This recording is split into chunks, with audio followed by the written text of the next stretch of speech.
so you can really find your perfect match of foundation by determining your undertone.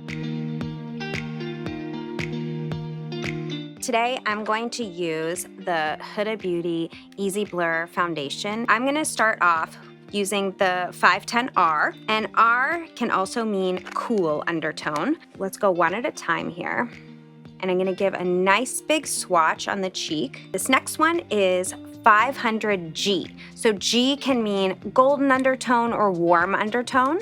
You can usually see right away that that is much warmer. I really feel that the one that's marked R is the best match for you. To double check that, just check it in one other area. I feel like that's still a really good match. Let's apply it to your whole face. Another thing that I really love when you find your perfect match is being able to flex the coverage. Of course, you can just apply a thin layer. That's gonna give you lighter coverage. If you tap, that's gonna add more coverage. I love that tip. Sometimes in the summer, I don't want too much coverage. Yes, because sometimes during the day, yeah, you just need something fresh and easy, and then at night, you give yourself the full workup. Exactly. I also feel like when you find your undertone, it can be like a little bit confusing. So I do find that just being able to try things on and going into store, when it comes to like looking at your veins or finding out which color jewelry looks best on you, it just gets like really convoluted. So I feel like try things on in stores, see which one looks best, let things dry down, blend it in, and you can't go wrong.